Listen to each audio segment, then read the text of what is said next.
the Honorable, the Chief Justice of the Republic of the Philippines, the Senior Associate Justice, and the Associate Justices of the Supreme Court of the Philippines. Hear ye, hear ye, hear ye. All persons having business before the Honorable Supreme Court of the Philippines shall give their attention, for the court is now in session. Please be seated.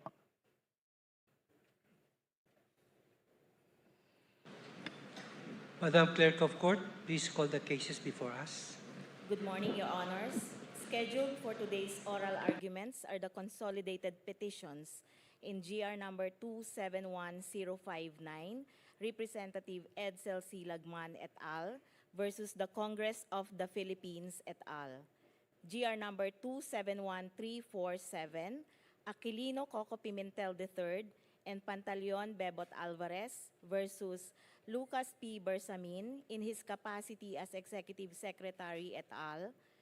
GR number E-02472, Filipinos for Peace, Justice, and Progress Movement Incorporated, or FPJPM, as represented by its President and Chairperson, Joseph Cadsawan, and Chapter Officer, Gloria Puson, versus House of Representatives et al., and GR number E-04036, Edgar Erice and Laila de Lima, versus the Senate of the Philippines et al.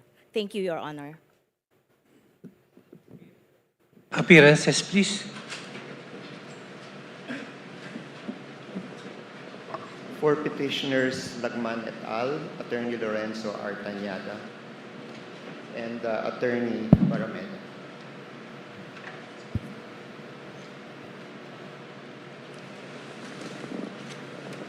Good morning, Your Honors. I'm Attorney Elmar C. Barreda of the Lagman Law Offices, and I am respectfully entering my appearance as counsel for the petitioners in GR number 271059, Your Honors, please. Thank you, Your Honors.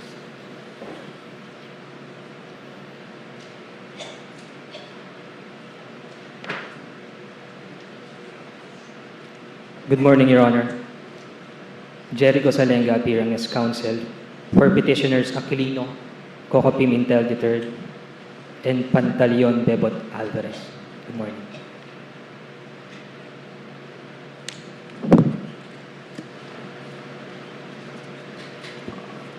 Good morning, Your Honors. I'm Attorney Joseph Lemel Baligod Bakiran, respectfully appearing as counsel for petitioners FPJPM with Attorney Ranny Arellano, Your Honor.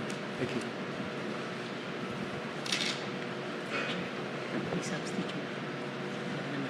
Good morning, Your Honors. Attorney Ranny Arellano for petitioner FPJPM. We file the manifestation. We request to file.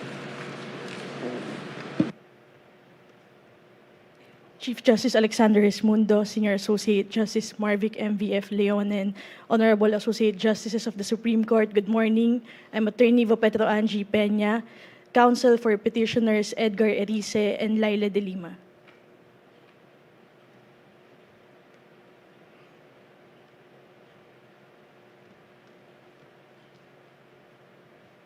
Good morning, Your Honors. I am Attorney Bianca Isabel D. Soriano, also counsel for petitioners in GR number 04036, Congressman Egay Erice and Congresswoman Laila de Lima. Thank you, Your Honors. Mary, for petitioners in GR 271059, Pimentel et al., may we request the counsel to file the appropriate manifestation for the substitution of the parties with respect to deceased petitioner Edsel Lagman. Good morning again, Your Honors. May I please proceed? Your Honors, please, we filed a written manifestation, Your Honor, that for the proposed substitution, Your Honor, of the late deceased Congressman Edsel Lagman, Your Honor. And our proposed substitution, Your Honor, is the current Congresswoman of the 1st District of Albay, which is Congresswoman Shelo Crisel P. Lagman, Your Honors, please. She is around in today's proceeding, Your Honors, please. Thank you. Duly noted. Thank you, Your Honors. Appearance for the respondents, please. Good morning, Your Honors. The Office of the Solicitor General respectfully enters its appearance on behalf of the respondents in these consolidated petitions. I am Solicitor General Darlene Marie B. Berberabe. With me today, Your Honors, are Assistant Solicitor General Marisa B.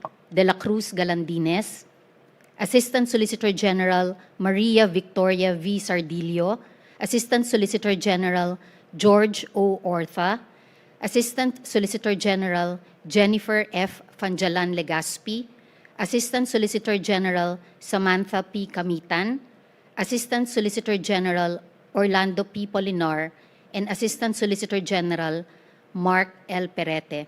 Other lawyers of the OSG are in the gallery to provide assistance whenever necessary, Your Honors.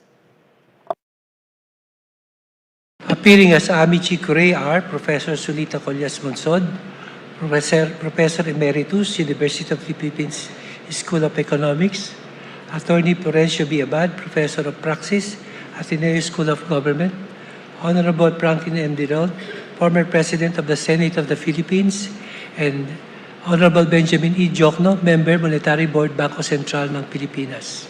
Thank you very much. As discussed during the preliminary conference conducted last February 4, 2026, and as is stated in the advisory dated February 18, 2026, the parties shall be heard in the following manner. 1. Counsel for petitioners in the consolidated petitions will be heard jointly for 30 minutes. 2. Counsel for the respondents shall be heard immediately after the completion of counsels for petitioners' argument. They shall also have a total of 30 minutes to present their arguments. The time allotted for a counsel to argue shall be exclusive of the time devoted to interpellation by the members of the court. The interpellation of the members of the court will immediately follow after both parties complete the presentation of their arguments. The Council of Petitioners may now approach the podium for their presentation.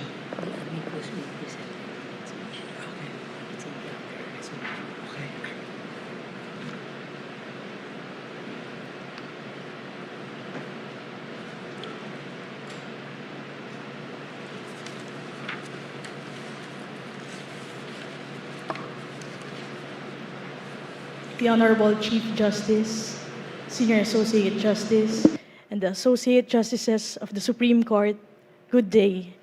I'm Atty. Vopetro Angie Peña. I will be addressing the procedural issue and 4 substantive issues, namely whether unprogrammed appropriations violate Section 22, Article 7, requiring the budget to have sources of financing, whether unprogrammed appropriations are rider provisions, and whether unprogrammed appropriations violate the separation of powers and the effect and undue delegation of legislative power. On the sole procedural issue, petitioners respectfully submit that a temporary restraining order must issue enjoining the implementation of Section 43 of RA 12314 or the General Appropriations Act of 2026. Petitioners possess a clear and unmistakable right as citizen taxpayers to ensure that public funds are appropriated and disbursed strictly in accordance with the Constitution. Your Honors, the unprogrammed appropriations create a contingent pool of funds that circumvents the constitutional design of the Constitution and appropriations. It also violates the separation of powers and affects an undue delegation of legislative power. By conditioning release of funds on future events, Congress cedes to the executive the authority to determine when unprogrammed appropriations take effect. This is impermissible post-enactment discretion as prescribed in Belgica versus Ochoa, and it also a clear violation of the separation of powers as affirmed in Arroyo versus Aquino. When fiscal measures erode constitutional boundaries, judicial intervention is imperative. This court in Belgica enjoined the release of PDAF funds to prevent unconstitutional disbursement. This court as well in Pimentel issued a TRO against the transfer of PhilHealth funds and the implementation of constitutional rider in Special Provision 1D under unprogrammed appropriations. In both instances, the court preserved the status quo and prevented the irreversible expenditure of public funds pending judicial review. The same necessity is present here because of the constitutional infirmities in the unprogrammed appropriations. For most, unprogrammed appropriations constitute a rider.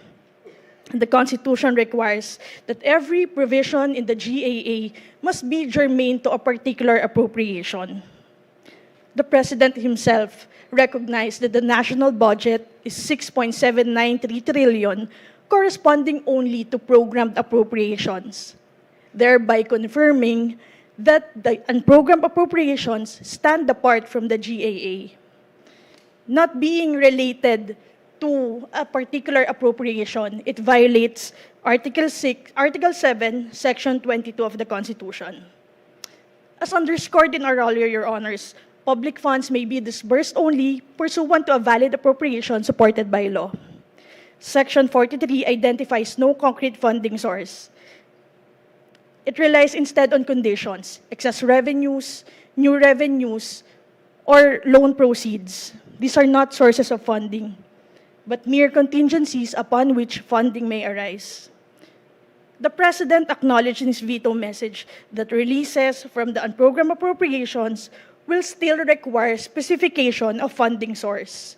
This confirms that at the time of enactment, there is no funding base for the revised AFP modernization program, the program for risk management, and the support to foreign-assisted projects.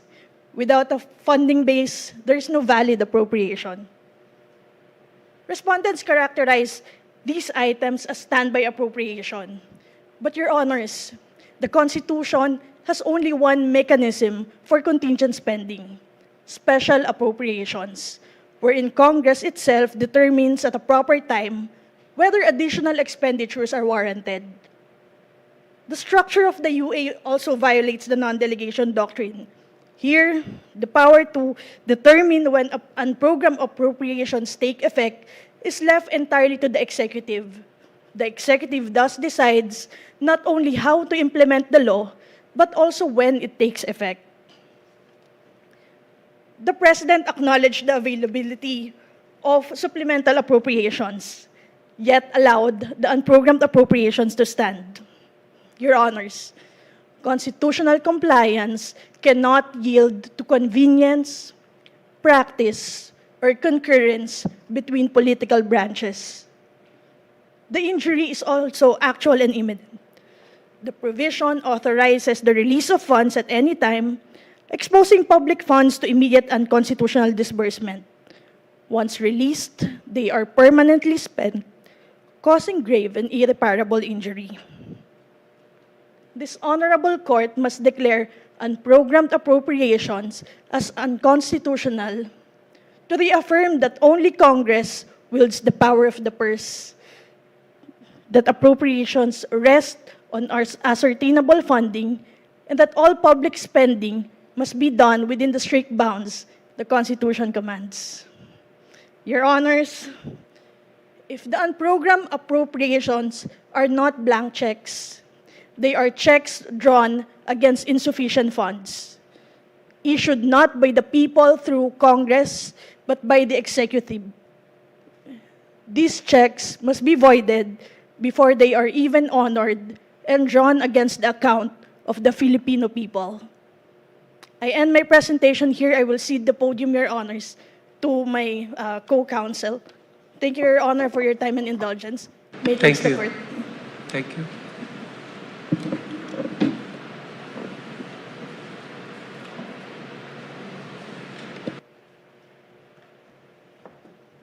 I have a presentation, Your Honor. Just a short one.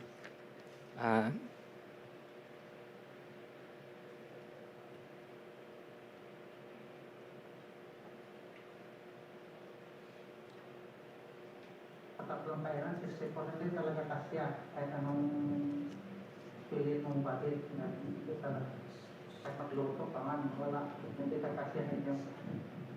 Dati pinapagat ko lang 900. Ngayon, nakita mo ng loading. Ano mo may uwi mo? Hindi siya kakasya, definitely. Imposible.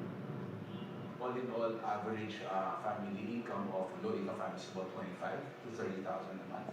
Even at that level, we're discovering that that's not enough.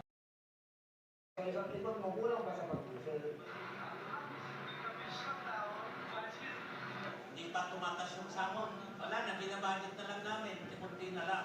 Bibili para makaraos lang. Magtipid na lang. Hindi na tayo makain. May limit ang bawat pamilya. Dapat kongreso, ganun din sana. Notice, when we use colloquially budget, it means negative. When our supposed representatives use it, it adds. And at whose expense? I ask the court to picture an ordinary Filipino family at their kitchen table. At night, a father places his day's wages on the table, and a mother opens a worn notebook to carefully divide what little they have: rice, tuition, medicine, transportation. Every peso is assigned. Every choice has a consequence. For that family, the budget is a hard limit, not predicted. When money runs out, spending stops. Multiply that limit to the rest of Filipinos, and you have the discipline of a nation. Last time I checked, this nation is a representative democracy. Why then are our representatives doing everything in their power to not represent that discipline? In Republic Act number 11975, the 2024 General Appropriations Act, that discipline was set aside. Instead of a fixed and accountable budget, what was created is a system where spending may expand, shift, and be triggered after the law has already been enacted, without the full safeguards required by the Constitution. At the core of this case are three questions. First, whether program appropriations violate Section 25(4) of Article 6. Second, whether Congress may increase these appropriations beyond what the President proposed. And third, whether Congress may enact new programs, activities, and projects. These questions may appear technical, but they all point to a single principle. The Constitution requires discipline, clarity, accountability in the use of public funds. On the first issue, Section 25(4) of the Constitution requires that any special appropriations bill state the purpose and be supported by funds actually available as certified by the National Treasurer or be matched with a corresponding revenue proposal. These are not mere technicalities. They are safeguards designed to prevent abuse and to ensure that the government cannot simply move money around at will. However, program appropriations do not comply with these requirements. They become usable only later when certain conditions are met, are not funded at the time the law is passed, and in relation to Section 25(5), do not depend on savings. In the 2024 GAA, these conditions were even expanded to include, among others, the use of government-owned or controlled corporations' fund balances. This means that spending authority can arise after the budget has already been approved. That is not transfer of funds within constitutional limits. It is in substance the creation of a new appropriations appropriation after the enactment. When spending authority exists without savings, without definite appropriation at the outset, and without safeguards required by the Constitution, Section 25(4) is not being followed. It is being bypassed. On the second issue, the Constitution is equally clear. Congress may not increase the appropriations recommended by the President. This rule ensures fiscal discipline by requiring that the national budget be anchored on the executive's projections of revenues and expenditures. The President's proposal reflects a coherent fiscal plan based on actual economic realities. Yet in this case, Congress expanded on program appropriations far beyond what was recommended. What was originally limited to 8 purposes was enacted to 51 purposes, transforming a narrow standby mechanism into a broad and flexible source of spending authority. Even if the total figures may appear similar at first glance, the Constitution is not concerned only with arithmetic totals, but with the power those figures represent. By expanding the purposes, the triggers, and the flexibility of these appropriations, Congress effectively increased the government's authority to spend. This is a functional increase, one that achieves indirectly what the Constitution expressly prohibits directly. If this is allowed, the prohibition in Section 25(1) becomes meaningless, as Congress could always bypass it simply by labeling appropriations as conditional rather than actual. On the third issue, the reclassification of programs, activities, and projects between program and unprogrammed appropriations further undermines constitutional safeguards. A programmed appropriation is funded, definite, and ready for implementation, while an unprogrammed appropriation is contingent and uncertain. Allowing movement between these categories changes the natures of the appropriation itself. A project that was certain becomes uncertain, and one that was conditional may later be treated as funded, all without passing a new law. This is not merely an administrative adjustment. It is in effect a rewriting of the budget after it has already been approved. Such mechanism defeats the requirement of specificity, weakens accountability by deferring decisions to post-enactment processes, and blurs the separation of powers by shifting fiscal decision-making away from Congress at the time of legislation. Ultimately, what emerges from these mechanisms is a system that the Constitution does not recognize. A shadow budget that is contingent, expandable, and dependent on discretion after enactment.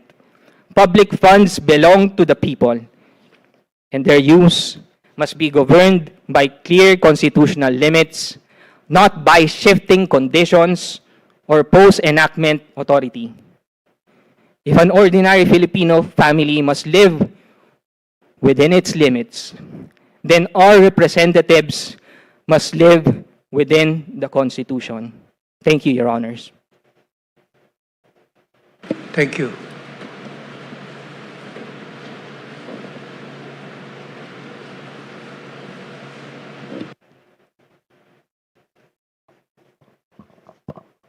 May it please the Court. I'm Attorney Joseph Lemel Bakiran, Your Honor, respectfully appearing as counsel for Petitioner FPJPM. For the Petitioner's FPJPM, Your Honor, we are assigned 2 topics. That is, whether the legislative branch may validly increase the amount of special accounts in the general fund recommended by the executive branch. And the second one is whether the legislative branch validly increase the earmarked funds for the road users fund by reallocating items in the 2025 General Appropriations Act. Your Honors, this petition raises constitutional question of the highest importance.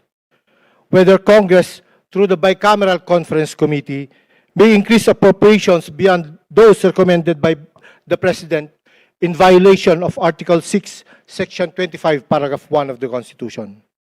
At stake, Your Honors, is not merely a difference in figures.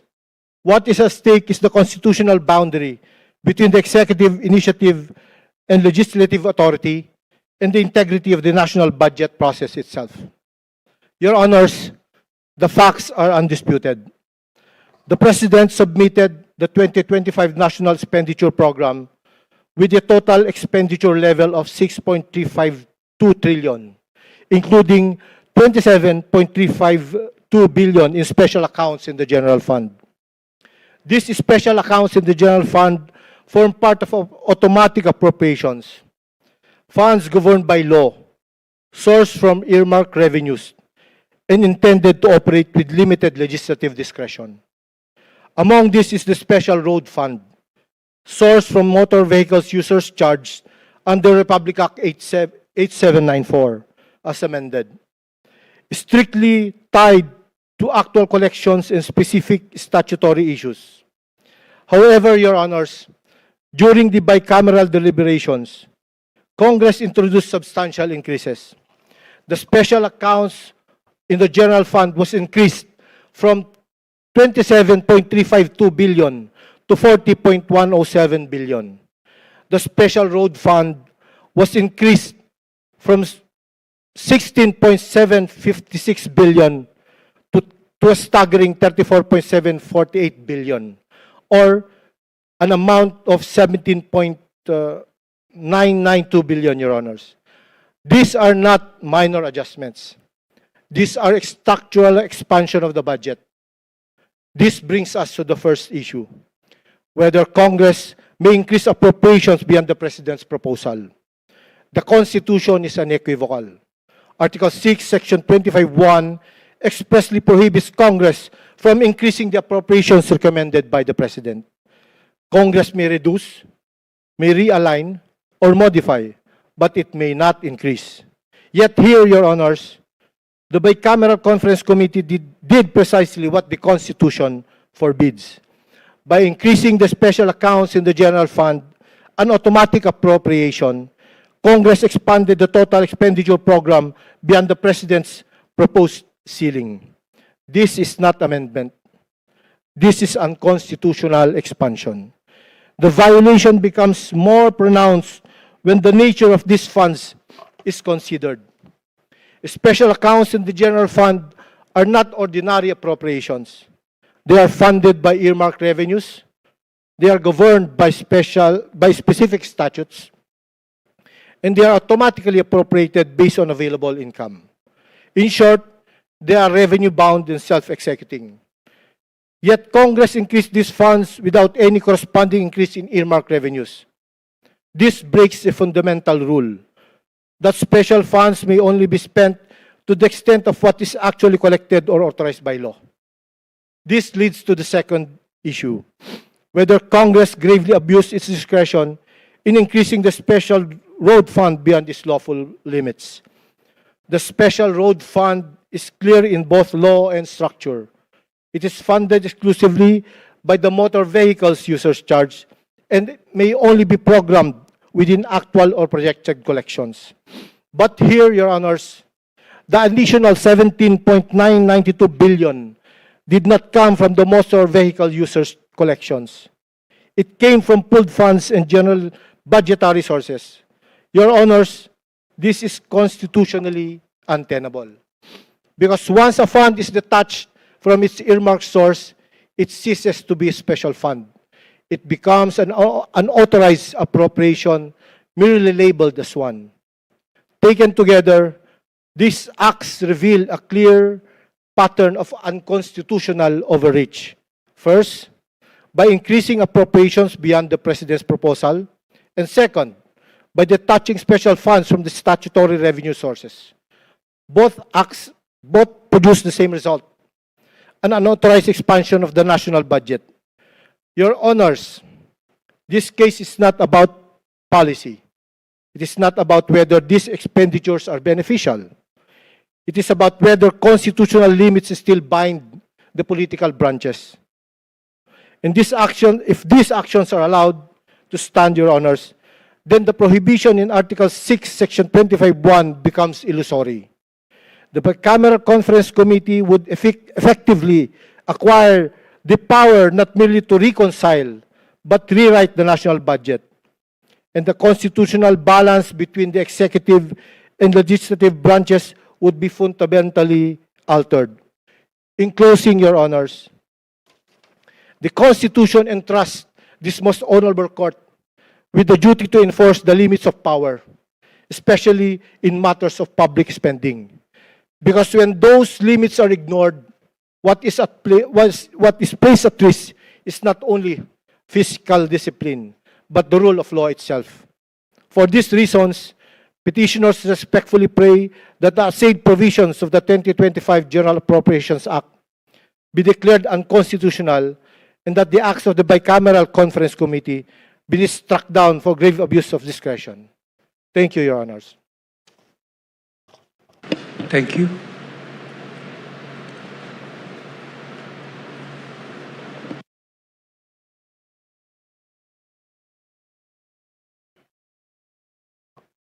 The Honorable Justices of the Supreme Court, good morning, Your Honors. I am Attorney Elmar Barreda, and this representation, Your Honors, please will argue on the following substantive issues, Your Honor, please. Number one, whether the legislative branch may validly increase any appropriation recommended by the executive branch. Number two, whether the legislative branch may validly move programs, activities, or projects, PAPs, from the program appropriations to unprogrammed appropriations and vice versa.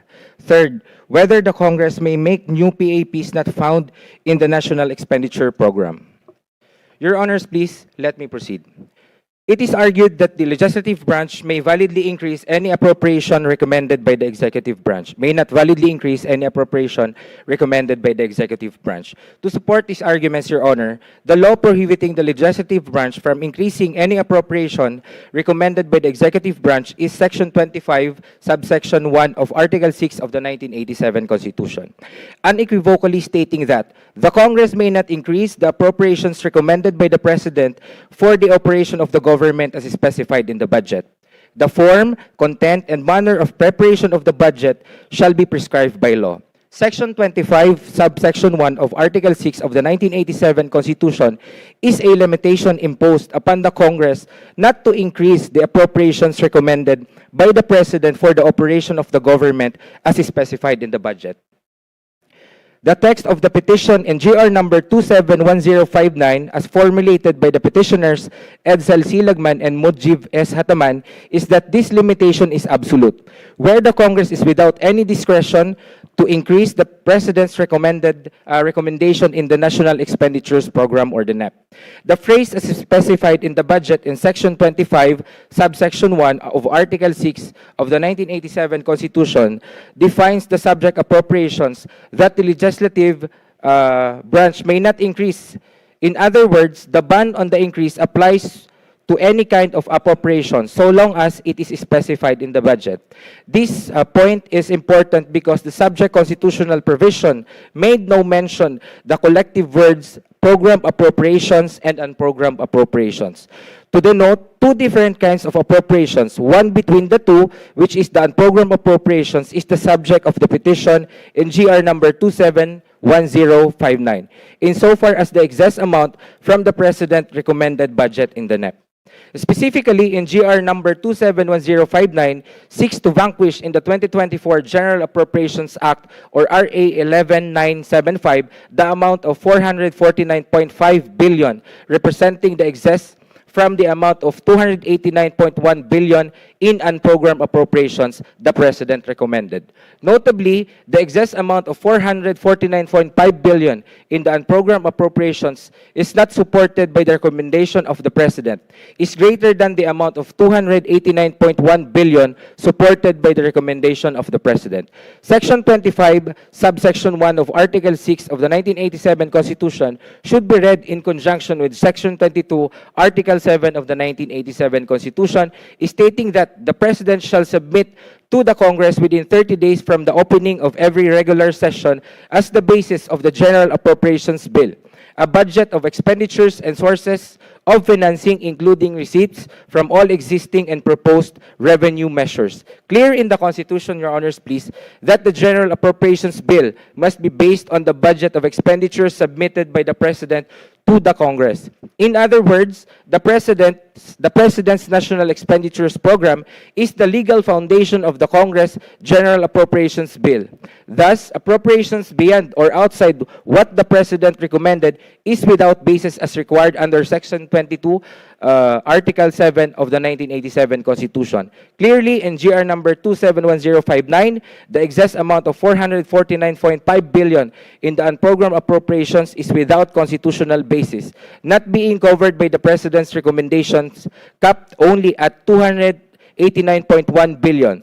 Thus, as prayed for by the petitioners Edsel C. Lagman and Mujib S. Hataman in their petition, the challenge excess of 449.5 billion should be nullified in the 2024 General Appropriations Act. Without noting any bad faith on the part of the executive branch in the preparation of the annual budget for 2024, the heads of agencies and departments of the national government and the President enjoy the presumption of regularity in the performance of official duties. Thus, budget documents they formulated should not have been disturbed by the Congress by increasing the unprogrammed appropriations in the 2024 General Appropriations Act, or RA 11975. Moving forward to the next assigned issue, Your Honors, please.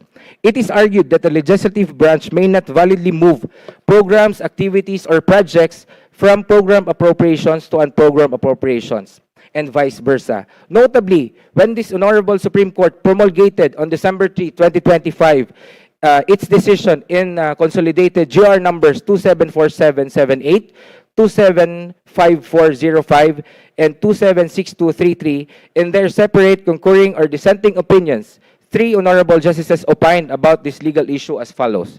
First, the Honorable Senior Associate Justice Marvic Leonen stated that the national budget originates from the Executive Department. Each department or agency can already determine what the potential expenses are for the coming years, including miscellaneous expenses. Thus, it is already anticipated. It is not right to transfer them to unprogrammed appropriations. Second, Your Honors, please. Honorable Associate Justice Alfredo Benjamin S. Caguioa stated that in sum, I respectfully submit that moving PAPs from the program to unprogrammed appropriations violate the principle of separation of powers based on the following grounds. First, Congress encroached on the budget preparation phase by arrogating unto itself the function of prioritization of programs for the implementation of the executive, vis-a-vis the allocation of available funds. Second, the Congress exceeded its power to appropriate when it increased the total appropriations by inserting new PAPs. Third, Honorable Associate Justice Ramon Paul Hernando stated that unprogrammed appropriations in any form are unconstitutional. It is submitted that the opinions mentioned are the most recent and relevant to support the argument that the legislative branch may not validly move programs, activities, or projects from the program appropriations to unprogrammed appropriations and vice versa. There is no cogent reason that this opinion should not be adopted as well as by this Honorable Supreme Court in the resolution of the legal questions involved in the present petition.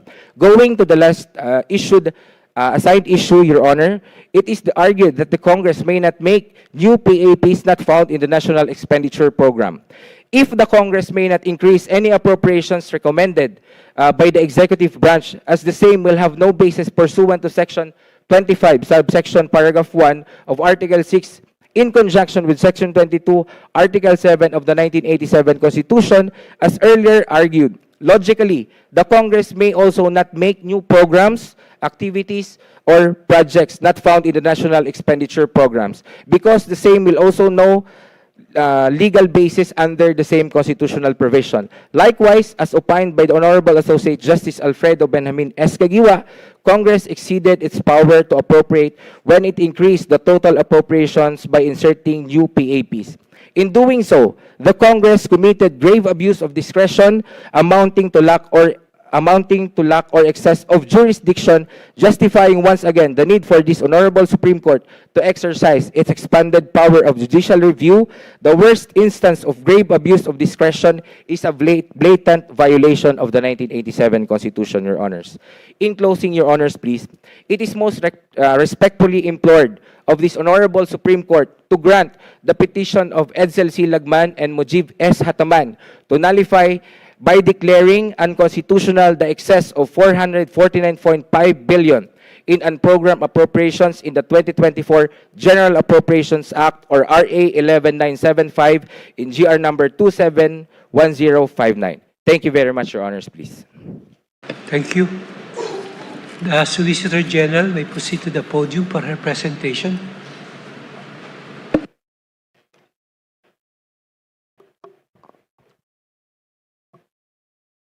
Please proceed, sorry. Sino siya? May it please the Honorable Court, once again, Your Honors, good day. I am Bianca Isabel D. Soriano, appearing for Petitioners Urice and Laguna. On issue number 2E, whether the legislative branch may validly create new programs, activities, or projects or PAPs not found in the National Expenditure Program or the NEP, Petitioners for GR number 04036 is of the affirmative position, but within its defined constitutional limits. Your Honors, this case is not about expanding nor diminishing the Congress's power of the purse. It is about preserving that power within its constitutional design. As early as the 1994 case of Phil Consa versus Enriquez, this Honorable Court held that while the President may propose the budget, the final say on appropriations in the matter is lodged in Congress. Thus, the legislative branch is not confined in the NEP. It may amend, adjust, and even introduce new PAPs. But to clarify, Your Honors, that authority is not unbounded. First, under Section 25.1, Article 6 of the Constitution, Congress may not increase the total appropriations beyond the amount proposed by the President. The President proposal thus operates as a fiscal ceiling, ensuring discipline in public spending. Second, jurisprudence teaches that appropriations must be specific, definite, and for a particular public purpose. Safeguards that ensure accountability in the use of public funds.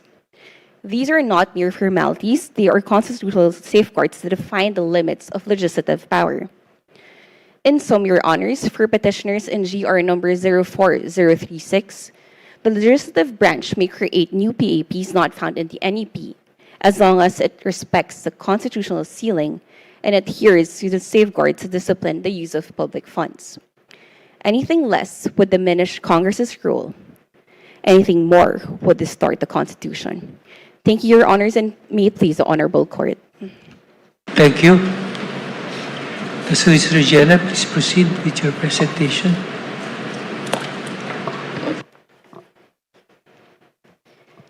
Chief Justices Mundo, Senior Associate Justice Leonen, Associate Justices of the Supreme Court and Bank. I am Solicitor General Darlene Marie B. Berberabe, and with me are the Assistant Solicitors General and Solicitors. Ano ang akma at makatarungang budget?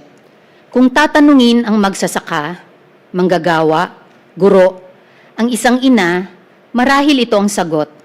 Isang budget na tumutugon sa kanilang mga pangangailangan, pagkain sa hapag, edukasyon para sa mga anak, maayos na kalsada, ospital na mapapagdalhan ng may sakit, at trabaho para matustusan ang pangangailangan ng pamilya. Ang bawat isang nagbabayad ng buwis ay umaasa na ito ay ilalaan para sa kanila ng tama, maayos at buong katapatan. That is the national budget that each government works towards. And the 1987 Constitution provides the framework to make that happen.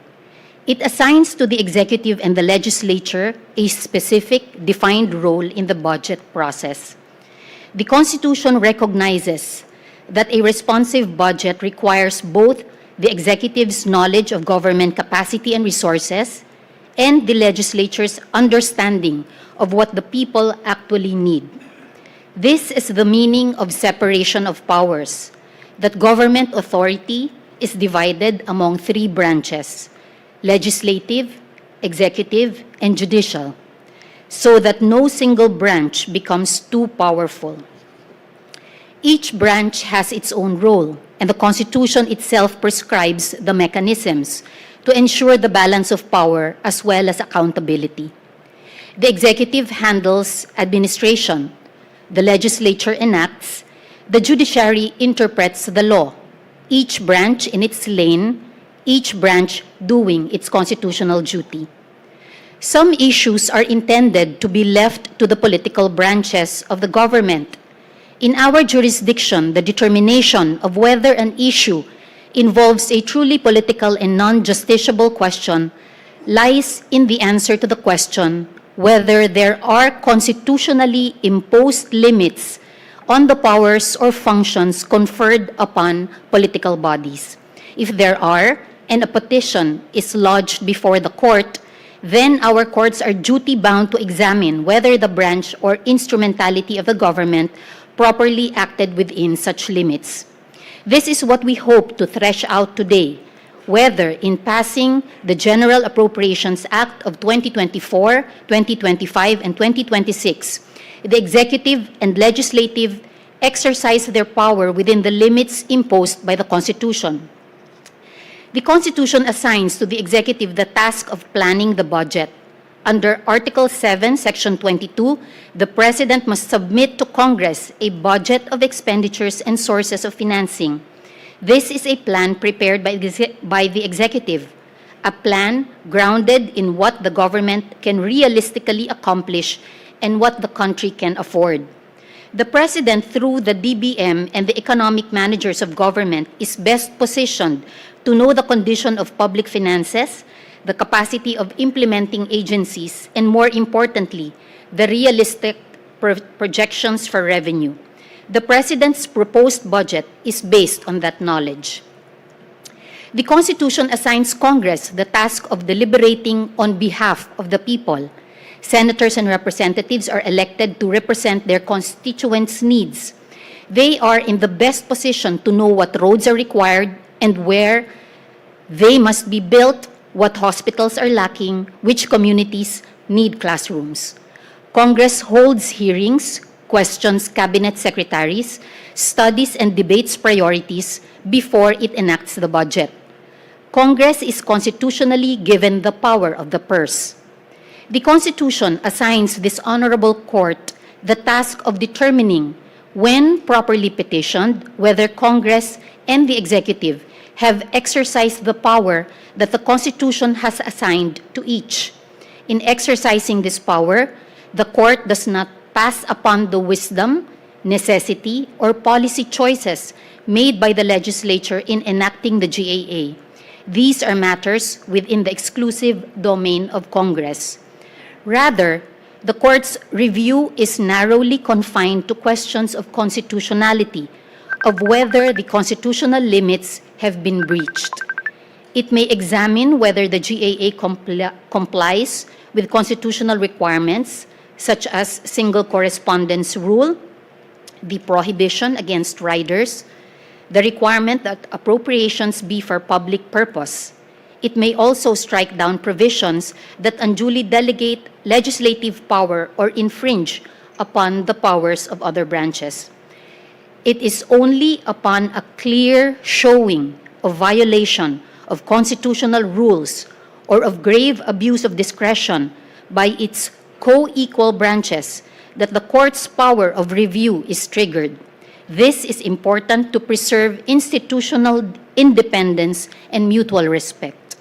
In Arroyo versus De Venecia, this court, with its wisdom and disciplined regard for constitutional boundaries, said that in passing upon the validity of legislative acts, the court acts with caution and restraint, for there is always the danger that in the exercise of judicial power, it may be taken as engaging in the usurpation of the power of legislation.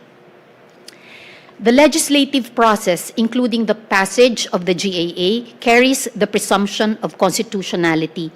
The enrolled and authenticated bill, signed by the presiding officers of both houses, is evidence of its due enactment. According to Arroyo, in the absence of evidence to the contrary, the court will respect the certification of the presiding officers of both houses that the bill has been duly passed. Kagalang-galang na mga mahistrado, pahintulutan po ninyong mailahad ko ang kaibuturan ng usapin ngayon. Ano ba itong unprogrammed appropriations? Ito ba ay lumalabag sa konstitusyon? May nilabag ba sa konstitusyon ang dalawang sangay ng gobyerno nang ipinasa ang GAA ng 2024, 2025, 2026? Ipinagbabawal ba ng saligang batas ang paghahanda ng listahan ng mga programa na ang pagkukunan ng pondo ay kakaiba sa pondong pagkukunan ng mga programang may prioridad? In their simple form, these are the questions raised against the constitutionality of unprogrammed appropriations. Before addressing the constitutional questions directly, allow me to explain what unprogrammed appropriations actually are. Petitioners' characterizations of them as blank checks and shadow budgets are politically agitating, however, they are incorrect. Let me use an analogy. Kapag nagpaplano ang isang pamilya ng kanilang budget, sila ay nagkikwenta kung magkano ang pondo ng pamilya, magkano ang kinikita ni nanay, ni tatay, at lahat ng pagkukunan ng pera ng buong mag-anak. Pagkatapos, maglilista. Ano-ano ba ang pagkakagastahan? Bahay, pagkain, pamasahe? Pagkatapos nito ay ililista rin magkano ang bawat isang pagkakagastusan. So may dalawang kategorya sa budget ng pamilya. Una, ang mga pangunahing pangangailangan ay dapat mapaglaanan ng pera. Ang pagkain, upa sa bahay, tuition fee, kuryente, pamasahe. Pipiliin ng magulang kung alin ang kinakailangan para mairaos ang disenteng pamumuhay araw-araw. Subalit, maganda rin sana na may mailaan para sa pagpapagawa ng bubong, makabili ng laptop, makapasyal sa park, makabili ng motorsiklo. Ito ang pangalawang kategorya. Ito ay mga kailangan din para mas umangat ang kalidad ng buhay.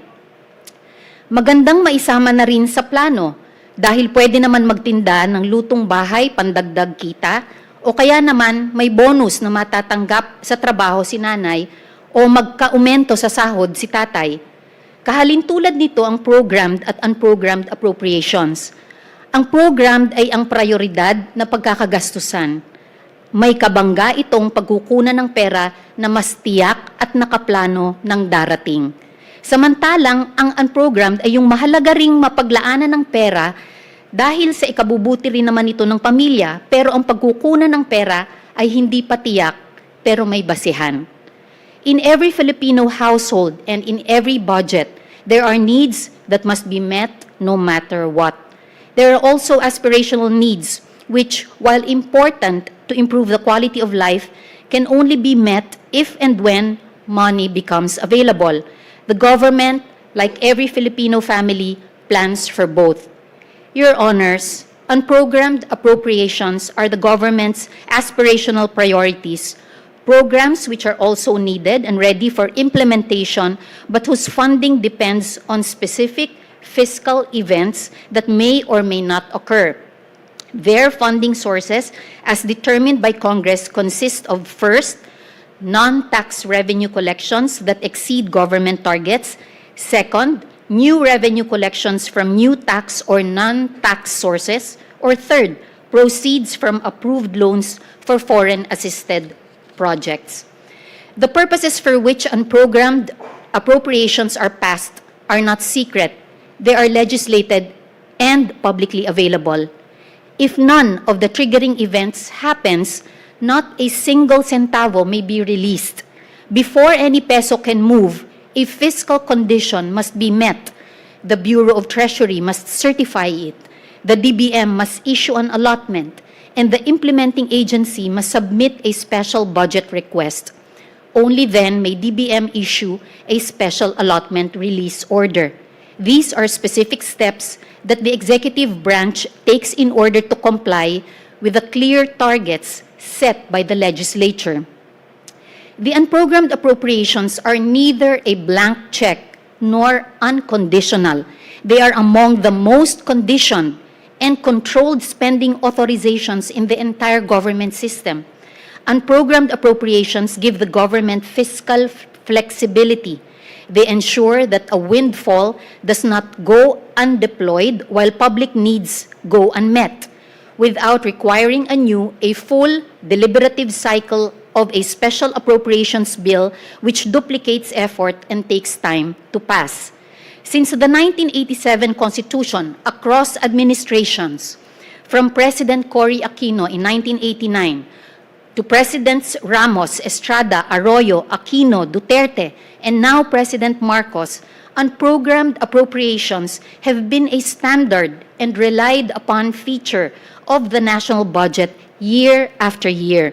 This long history manifests consistent, contemporaneous constitutional construction by the court's co-equal branches, which should not be taken lightly. As this court aptly stated in KMU versus Aquino, a parameter of judicial review is determining who can read the Constitution. Interpreting its text has never been within the exclusive power or province of the courts. Other branches of government are equally able to provide their own interpretation of the provisions of our organic law, especially on the powers conferred by the Constitution and those delegated by Congress. More importantly, the constitutionality of unprogrammed appropriations has already been ruled upon by the Honorable Court.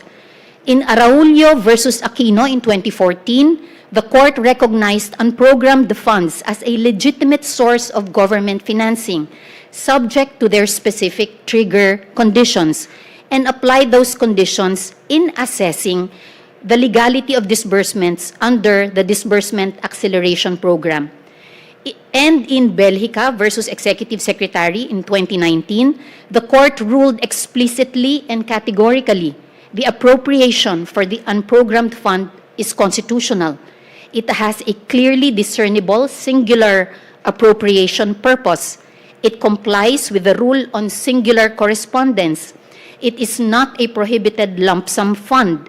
It does not constitute an unconstitutional post-enactment legislative intrusion.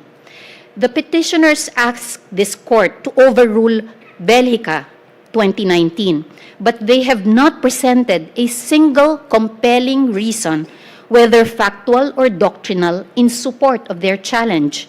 Without having discharged their burden, petitioners' constitutional challenge should not be allowed to stand. Mr. Chief Justice, honorable members of the court, allow me at this point to directly address some constitutional questions as identified by the court's advisory.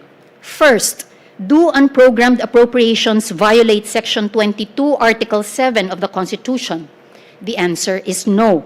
Article 7, Section 22 requires the President to submit a budget of expenditures and sources of financing, including receipts from existing and proposed revenue measures.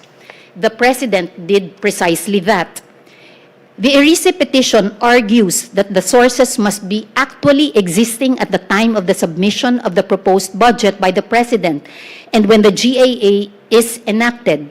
But Section 22 does not require this.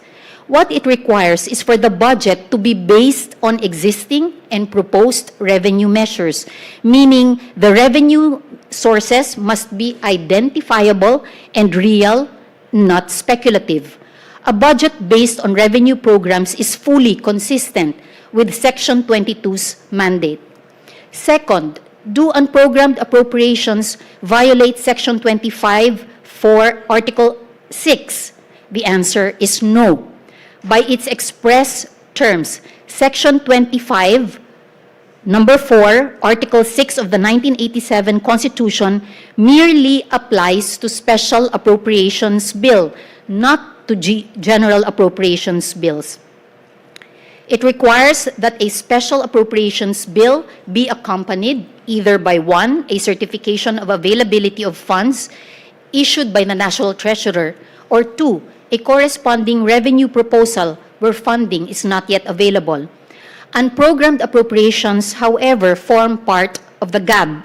Accordingly, Section 25, Number 4, Article 6 of the 1987 Constitution does not govern their inclusion in the GAA.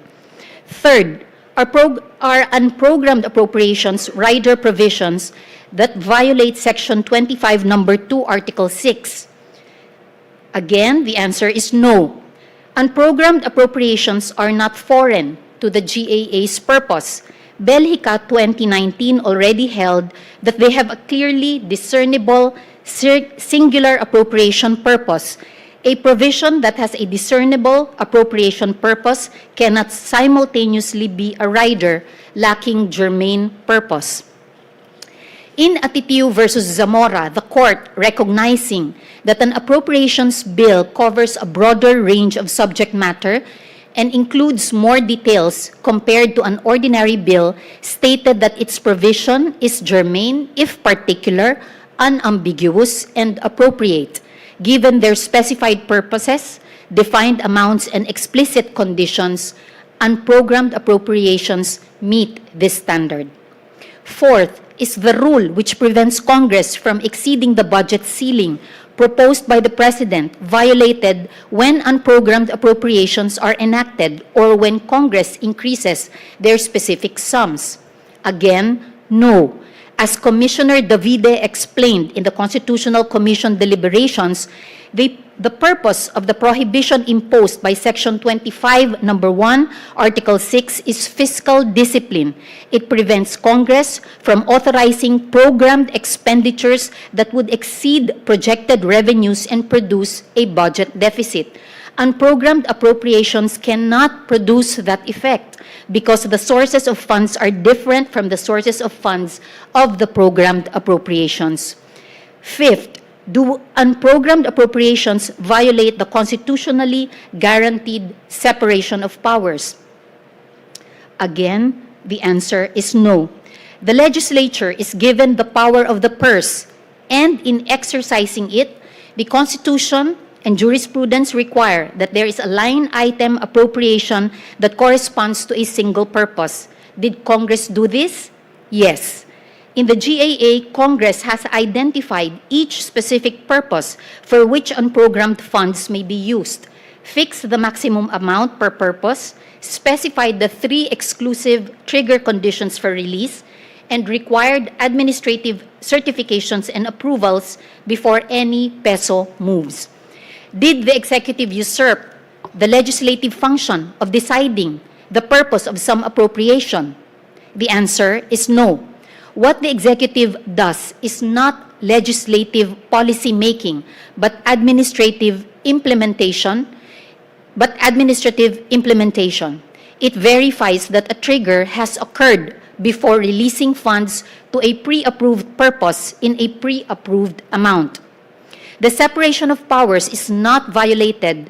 The decisions on purpose and amount are made by Congress, and the administrative execution is performed by the executive. The lines that demarcate the constitutional functions are unmistakably clear. Your Honors, this case is not a forum to debate the wisdom of policy choices or the merits of particular appropriations. These are matters entrusted to the political branches and to other mechanisms of accountability, which are also constitutionally provided. The question is whether the existence of unprogrammed appropriations per se violates the Constitution. What is asked of the Court today is the exercise of its own constitutional function to determine whether the limits set by the Constitution have been observed by the Executive and Congress. The inquiry is thus a narrow but fundamental one, whether there has been a breach of constitutional restrictions. This case does not call for an inquiry nor a judgment upon the processes by which Congress determines the contents of appropriations or by which the executive identifies what should be included in the people's budget. We elect our representatives upon whom the people have lodged through the Constitution the power of the purse. We elect the President in whom the people, through the Constitution, entrusts the administration of the budget. Are there governance challenges? Are there better uses of funds? Could certain appropriations be lesser and others more? Does the existence of unprogrammed appropriations make the budget vulnerable to abuse? These questions are not for this honorable court to answer nor to solve. The Constitution entrusts power to the political branches with the expectation of responsibility, not infallibility. Where the mechanism is not prohibited, the answer to potential abuse is not its elimination, but the continued vigilance of the people, whose judgment, expressed through public opinion and ultimately the ballot, remains the highest check in a constitutional democracy. Aside from the power of the ballot, the power of legislative oversight, the power of the Commission on Audit, the power of the Ombudsman, the freedom of speech behind civil society scrutiny are crucial tools under our Constitution to hold the political branches accountable for how they exercise the budget power. The Honorable Court, with its wisdom and authority, can discern the lines drawn by the Constitution with precision, hold each branch to it, and do so with judicious restraint. Your Honors, the Constitution assigned the President the power and duty to propose a budget grounded in fiscal reality. The President did that and followed what was constitutionally required. The Constitution assigned Congress the power and duty to deliberate on that budget on behalf of the people. Congress followed what was constitutionally required.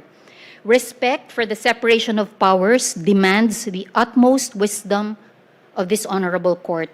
The invalidation of an entire legislative mechanism should not be done unless the petitioners have shown a clear and irreconcilable conflict with the Constitution.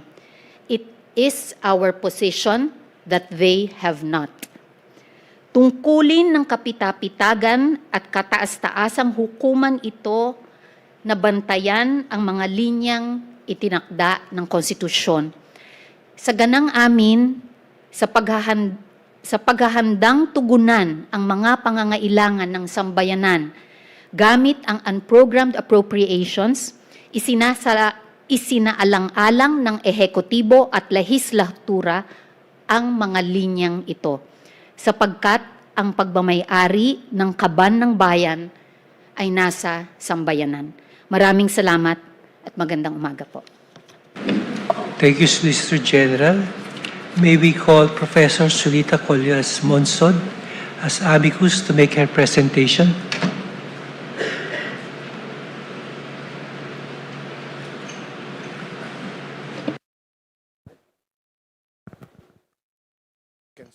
Stay here.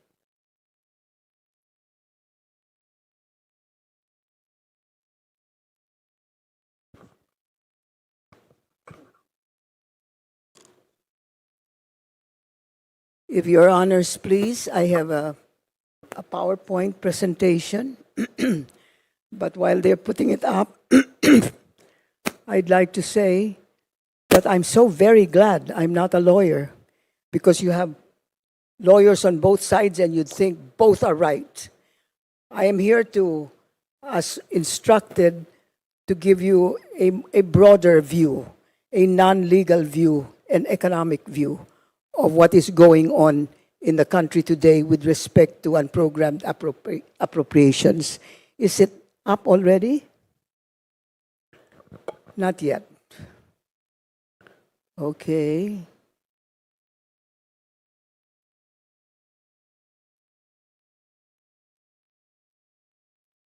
Okay. Sandali lang, ito pa.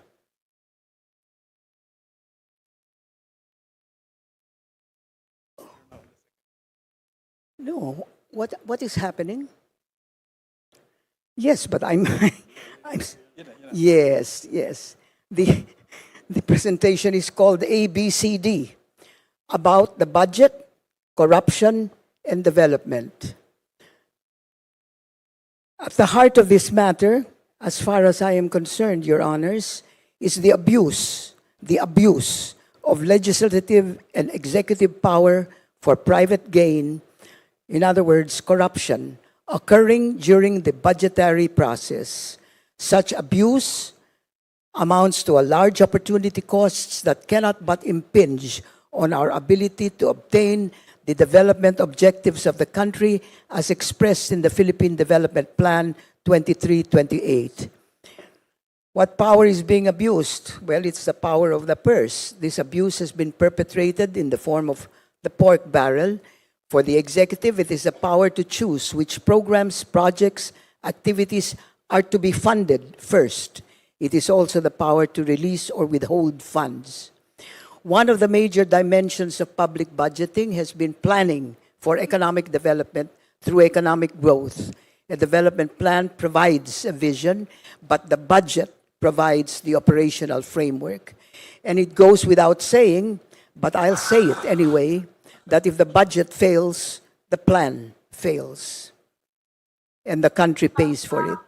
Then we have the Philippine Development Plan 23-2028, and there are objectives, etc., with results matrices all over the place, about 500 indicators, but there are 11 major indicators. And 3 of those are directly connected with the budget. This is the annual rates of growth of GDP, the national government deficit to GDP, and the outstanding NG debt to GDP. As we all know, the National Expenditure Program is based on a set of macroeconomic assumptions on GDP growth rate, inflation, interest rates, exchange rates, etc., which are in turn based on projections, forecasts of the Development Budget Coordinating Committee, the economic managers. And the NEP is anchored on the Philippine Development Plan. Well, what happened? Well, on November 13, 2013, this honorable court dealt a mortal blow to the pork barrel. We thought it was dead.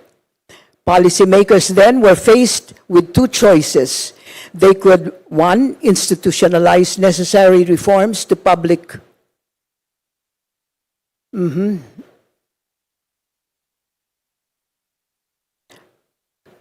financial management system so that pork could no longer be a problem.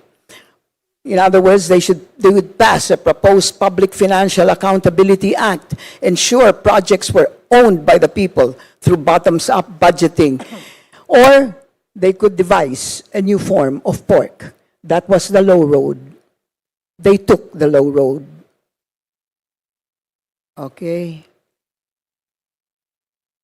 From that November 13 decision, let me update the court.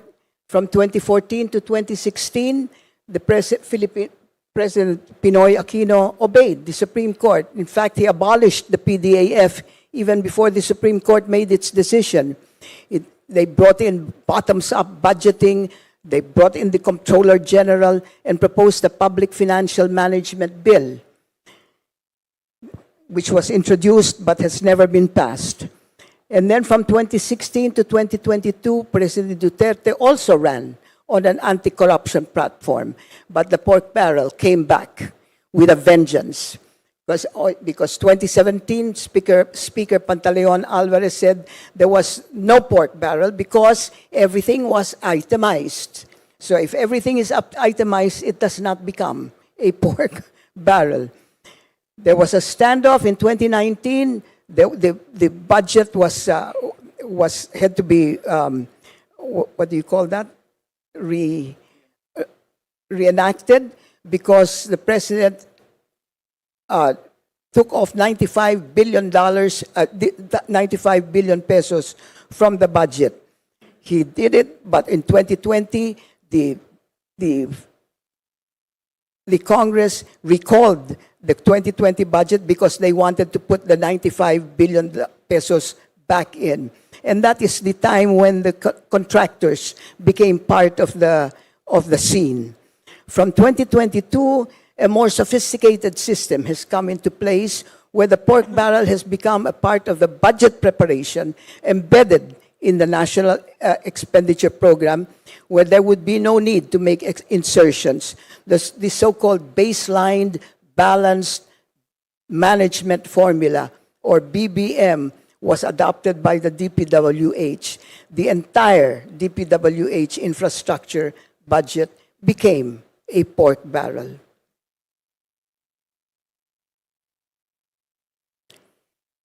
The pork barrel system versus the new pork barrel system versus the PDAF. Well, the new pork barrel system obviously is obscenely larger in scale. The PDAF was about 24 billion pesos. And now, since 2023 anyway, the pork barrel is the entire infrastructure project of the budget of the DPWH, divided into allocables and non-allocables.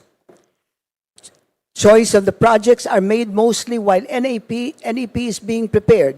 Note, as testified by the late Undersecretary Cabral, that projects amounted to 50% of the DPWH NEP. Then a legislature may propose projects outside of his district, so long as he pays a parking fee or standard operating procedure of 6% to the district representative. This is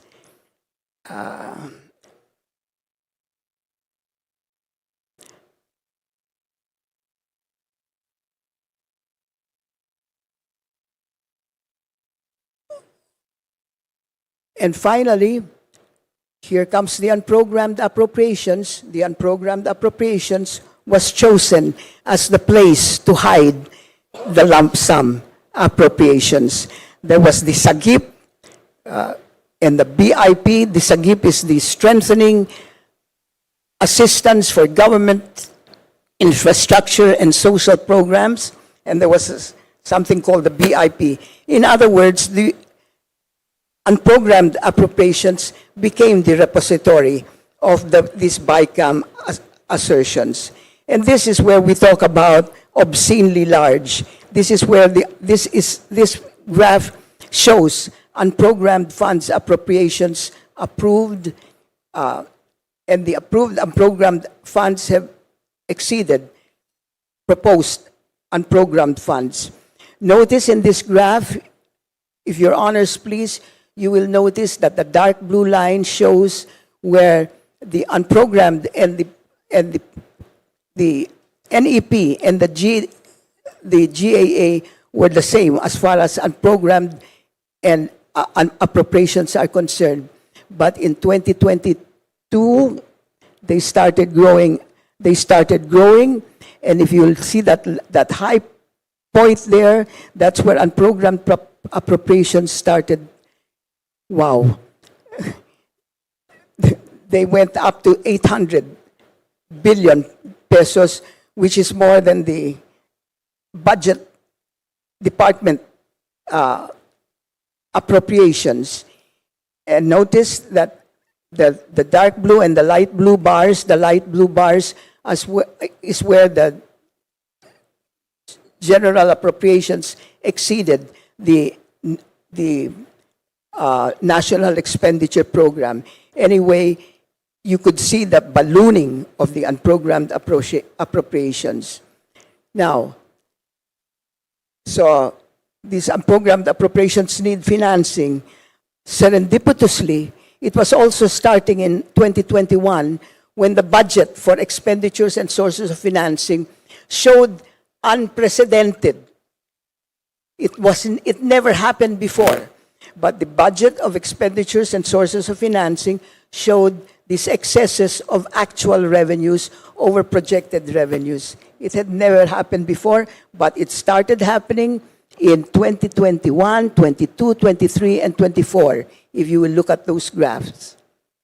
So, and of course, serendipitously, happened in the 2024 unprogrammed appropriations, there was an additional provision that said that apart from excess and new revenues, loans for foreign assisted projects, the fund balances of the government-owned or controlled corporations from any remainder resulting from the review and reduction of the reserve funds. Anyway, this provision was put in 24, and it was taken out for the 24-25 budget because I think the Supreme Court did something. Whatever you did something good. Okay. All right. So, what are the direct consequences? We're talking about to the economy and to the fiscal picture. The direct consequences of the unprogrammed appropriations, first, they dilute congressional control over public spending in the following ways. And this comes from the study made by the Congressional Programming and Budgeting Policy Research Department, the think tank of Congress. So it says it weakens budget transparency through legislative scrutiny. It increases, in other words, the legislature cannot scrutinize because this sagip, which amounted about 300 billion in 2024, is essentially a lump sum. It increases the risk to discretionary allocation. Why? Because the president, the executive, decides which one goes out first and which ones should be held up for later release or something. It blurs this institutional accountability. It undermines fiscal discipline and debt sustainability. It weakens the link to development planning. When items are removed from the programmed appropriations to the unprogrammed appropriations and vice versa, it completely removes the prioritization of the fiscal in the fiscal scene. This is what the CPBRD said. UA, unprogrammed appropriations, originally conceived as a limited standby mechanism to provide fiscal flexibility in the face of uncertainty. However, the rapid expansion in recent years, coupled with weak itemization, conditional funding triggers, post-enactment executive discretion, has transformed them into a budgetary instrument with significant implications for transparency, accountability, and fiscal discipline.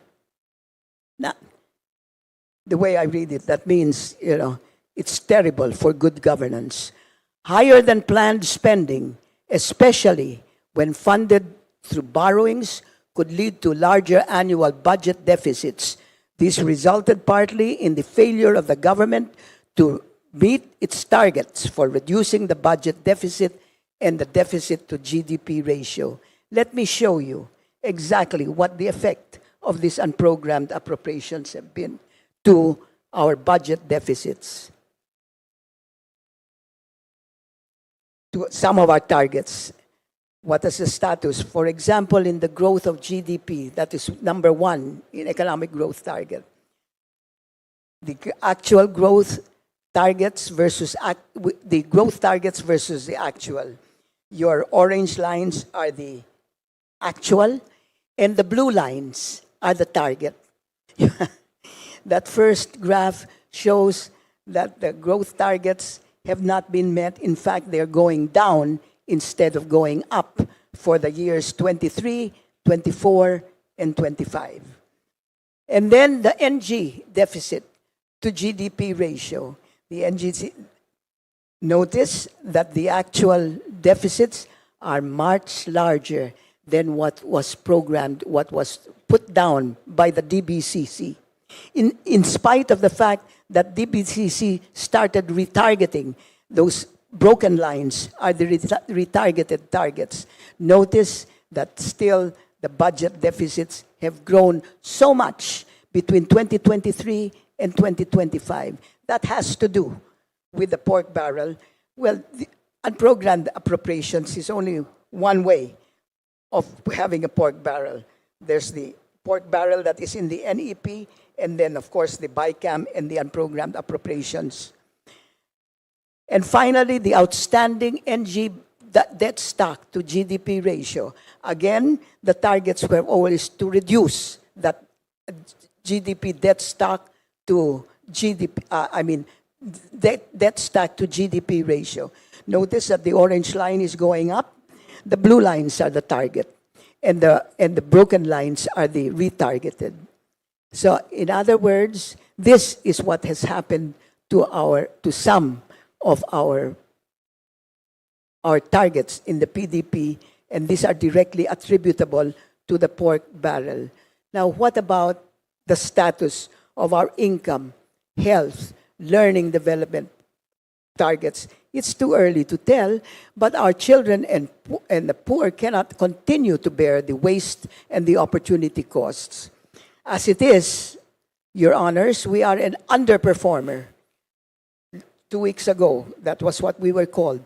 We were underperformer among the ASEAN 5. Here are some major areas in which the Philippines is at the bottom.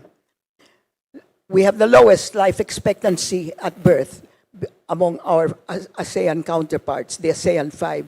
We have the highest infant mortality. We have the highest learning poverty rate. We have the lowest tertiary school enrollment rate. We have the lowest human development index. We have the lowest human capital index. We have the highest poverty count ratio. And it is no coincidence that we are also at the bottom for corruption, perception index, the rule of law index, and the ease of doing business index. Well, the bottom line here, the pork barrel is bad news, whether in the form of unprogrammed appropriations or in the form of the DPWH infrastructure budget. It is in the projects are either overpriced and of poor quality, so there is a waste of fiscal funds. And there are large opportunity costs because prioritization is perverted. The prioritization is perverted.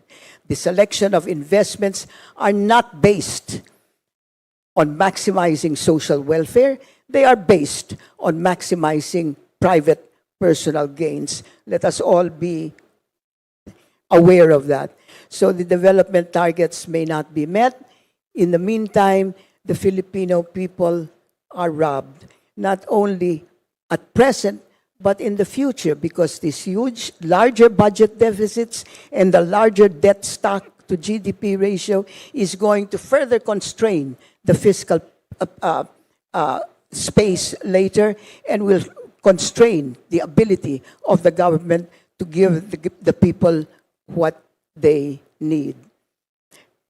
In other words, Your Honors, strictly from economic point of view, from a rational point of view, the decision is whether to cut down the unprogrammed appropriations or not.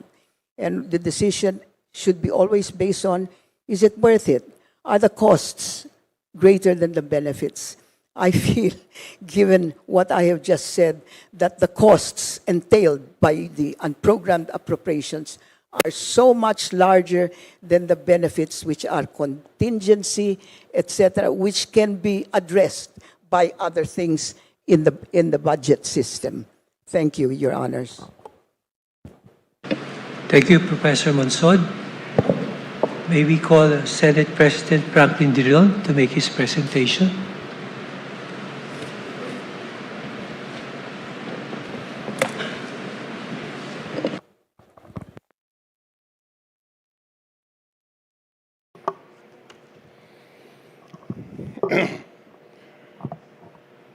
May it please the Honorable Court. I thank the esteemed justices for inviting me to serve as amicus curiae in these landmark petitions involving questions of first impression. Your Honors, while the Constitution provides exhaustive safeguards to ensure that no power remains unchecked, history demonstrates that human ingenuity can elude even the most carefully constructed limitations. And this is what brings us here today. To my mind, and I respectfully submit, this honorable court must settle two main issues. First, whether including unprogrammed appropriations in the budget is constitutional. Second, in determining whether there was grave abuse of discretion, to what extent may this court define the limits of congressional and executive powers under the framework of judicial review? Unprogrammed appropriations, Your Honor, have been a consistent feature of the national budget, with the DBM, or the Department of Budget and Management's data tracing it back to 1989, and statutory authority predating that record as far back as 1971, with Republic Act 6361 making explicit reference to unprogrammed appropriations. Pursuant to Article 6, Section 25, Paragraph 1 of the Constitution, which states that, quote, the form, content, and manner of budget deliberation or budget preparation shall be prescribed by law, end of quote. Congress has consistently integrated unprogrammed appropriations as a component of the General Appropriations Act. It is fair to conclude that until the present controversies surrounding unprogrammed appropriations, successive administrations and Congresses alike have assumed its constitutionality. Save for the Belgica and Araulio cases, the unprogrammed appropriation has remained largely unexamined. Complete clarity, however, after all, is a privilege afforded only by hindsight. Questions on its legitimacy only arose after a marked increase in the unprogrammed appropriation from the National Expenditure Program, or the NEP, to the General Appropriations Act, contrary to the historical parity between the two, with modest to no deviations at all. I submit respectfully, Your Honors, that the unprogrammed appropriation functions as a special appropriation contained in the General Appropriations Law. Consistent with Article 6, Section 25, Paragraph 4 of the Constitution, it specifies the purposes for the appropriation and is released only upon certification of the Treasurer that funds are actually available or will be raised by a corresponding revenue proposal. It serves as a standby authority contingent on revenue windfalls not accounted for on the base in the budget of expenditures and sources of financing, or BESF. In its standard formulation, assuming the conditions are strictly and fully observed, unprogrammed appropriation does not increase the President's recommended budget ceiling.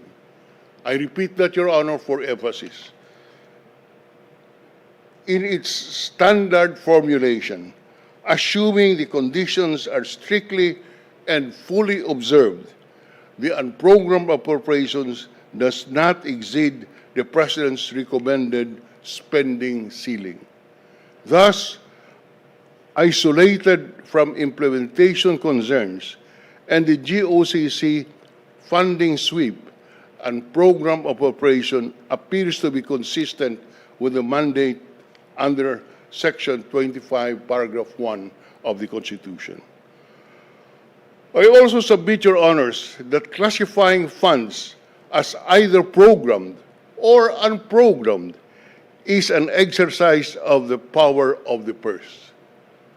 Whether an item is accorded immediate or contingent funding is a deliberate policy decision rooted in the wisdom of Congress to balance immediate operational mandates against contingent fiscal realities.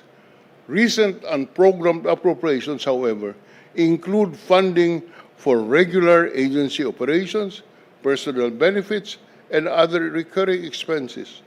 Foreseen operational costs better included in the programmed rather than unprogrammed appropriations. When the legislative wisdom falters, I concede that the temptation to declare the entire concept of unprogrammed funds as unconstitutional is very strong. We concede that, Your Honor. I humbly submit, however, that the decision to no longer include unprogrammed funds as a component of the annual budget or to strictly define its nature is a matter vested in the Constitution in our political bodies, Congress and the executive branch. And I quote, "The form, content, and manner of preparation of a budget shall be prescribed by law." When the unprogrammed appropriations has been a consistent feature of the General Appropriations Act, the special provision on their release have undergone several iterations throughout the years. In the 1989 General Appropriations Act, the special provision states that, quote, "No item may be programmed until after the first quarter of 1990, when the Development Budget Coordinating Committee shall determine and certify that revenue targets of government have been met," end of quote. In the 1991 General Appropriations Act, the release of funds were conditioned on excess revenue collections over the BESF, citing Article 7, Section 22 of the Constitution. The special provision further states that no amount shall be funded out of savings generated from the programmed items in the General Appropriations Act. The current iteration, Your Honors, of the special provisions of the unprogrammed appropriations first appeared only in 2015, no longer tying the release to the general excess over BESF targets, but upon A, excess collections from any identified non-tax source. And I underscore the word any, meaning, even if the general revenue program is not met, if any item of the revenue program is exceeded, then that gave the authority to fund an unprogrammed appropriation. To me, that is a very wrong and malicious interpretation of this provision of law. As early as Araulio versus Aquino, the executive has maintained that excess collections should be measured per individual BESF revenue source, a view made explicit in the 2015 GAA and thereafter. Despite being a respondent in that case, I respectfully invite this honorable court to revisit its pronouncement on unprogrammed funds. To release unprogrammed funds, the unprogrammed funds simply because there was an excess as to one source of revenue would be an unsound fiscal management measure because it would disregard the basic budget plan and foster fiscal deficits in contravention of the government's surplus budget policy. Before the present petitions, the phrase, quote, "funds actually available," end close quote, under Article 6, Section 25, Paragraph 4, has not been defined, and releases based on excess from a single source was presumed to be a valid exercise of of the Treasurer's certification. We emphasize this and invite this honorable court to give special attention to this practice and provision in the General Appropriations Act. My humble submission that to preserve the unprogrammed appropriation as a valid fiscal tool within the General Appropriations Act, it must be strictly sourced from funds annually available, triggered by genuine windfalls, measured against the aggregate of the President's original BESF revenue targets in line with Article 7, Section 22 of the Constitution. Ideally, the program budget should be completely covered by funding before any excess is declared. If one source exceeds the target, while the total national budget is below the BESF aggregate, then strictly speaking, no funds are truly available for release. To rule otherwise will result in the absurd situation where the unprogrammed contingencies are funded ahead of the programmed mandates. Using the aggregate standard also cuts the temptation to fill the unprogrammed appropriations with pork barrel projects, knowing that funds will not be easily released. I maintain, Your Honors, that unprogrammed appropriations are not inherently unconstitutional. However, when the low threshold of excess revenue funds the inflated list in the unprogrammed appropriation, including those moved from the program budget, the funding appears to be no longer contingent, but almost certain. It also loses its character as a special appropriation and instead operates as a disguised general appropriations that may serve to expand the footprint of the original budget submitted by the President. In this perfect storm, Your Honors, the violation is not found in the text of the law, but in the arithmetic of its execution. Thank you very much, Your Excellencies. Thank you.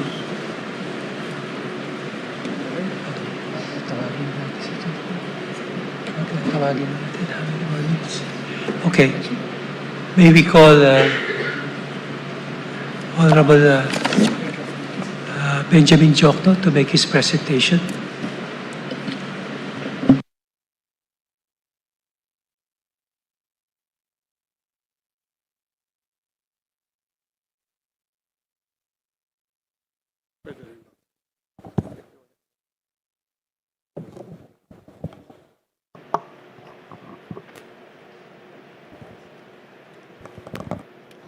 Chief Justice, Your Honors, good morning, still morning, right? Allow me to present my comments on the pending Supreme Court petitions questioning certain provisions on unprogrammed appropriations in the 2024, 2025, and 2026 General Appropriations Act. As former Senior Undersecretary and Secretary of Budget and Management, I have prepared 13 of the 39 post-EDSA 1 revolution national budgets, including the first and only budget under the Freedom Constitution. Notably, the 1987 budget already contained unprogrammed appropriations. From 2026, rather from 2005 to 2026, Congress approved unprogrammed appropriations exceeding those proposed by the President only 5 times. in 2010 under President Arroyo, in 2022 under President Duterte, and from 2023 to 2025 under President Marcos Jr. The increases over the last 3 years, however, have been particularly large. Those are encircled there. Back, please. The blue line is the one in the NEP, and the red line is the one approved by Congress. This is not to argue that Congress may increase the unprogrammed appropriations as requested by the executive. This is only meant to reflect the monumental abuses done by Congress during the last 3 years, 2023, 2024, and 2025 national budgets. By design, unprogrammed appropriations serve as standby appropriations. The budget planning, preparation, and authorization process is complex and time-consuming. For example, preparation for the 2026 budget began as early as January 2025 with a budget call. Now, some foreign-assisted projects, which may be seen as the most senior of all budget items since they undergo a series of studies, are considered but not completed or approved a year prior to the start. FAPs are among the most rigorously evaluated budget items. Let me repeat that. The foreign-assisted projects are among the most rigorously evaluated budget items. They undergo pre-feasibility study, feasibility studies, detailed engineering, and a review of the internal rate of return threshold by the NEDA Investment Coordination Committee. Now, despite their merit, these projects risk delay due to the constitutional requirement that no money shall be paid out of the Treasury except in pursuance on appropriation made by law. So delays in the implementation are costly, and they result in the payment of commitment fees to multilateral financial institutions. That's why we have standby appropriations for foreign-assisted projects. Now, the national budget is the most consequential piece of legislation enacted by Congress. In a tripartite system of government, the executive branch is generally understood to have a comprehensive view of national priorities, better access to domestic and global data, superior assessment of bureaucratic capacity and revenue potential, and a broader perspective and better appreciation of deficit levels and debt sustainability. Congress, which holds the power of the purse, directly represents the people. No offense meant to our former legislators here, but legislators often have a more localized, particularistic view, focusing on deliverables for their respective constituencies. And so this may be the rationale for the constitutional provision that Congress may not enact a budget larger than what was proposed by the President in the budget of expenditures and sources of financing. Now, let me go directly to the unprogrammed appropriations. The size of the unprogrammed appropriations is driven mainly by the number and the amount of foreign-assisted projects not included in the proposed budget, but likely to become effective during the forthcoming fiscal year. It also depends on the likelihood that actual revenues will exceed projections in the BSF. Historically, deviations between projected and actual revenues have ranged from negative, in other words, we have actually under-collected rather than over-collected, 19.2%.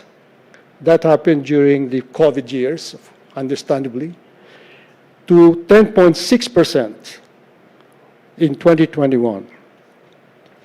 There is a wide variation in unprogrammed appropriations as a share of the total budget across administrations. It was highest under President Marcos Jr.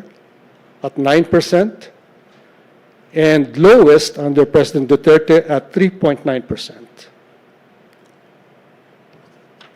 Finally, on whether Congress validly increased or earmarked funds for the Road Users Fund by reallocating items in the 2025 General Appropriations Act. The Department of Public Works, full disclosure, I worked for the abolition of the Road Users Board. It was a good law, but the way it was implemented was anomalous during the GMA years. So I moved for the abolition of the Road Users Fund, board rather, but the fund remains.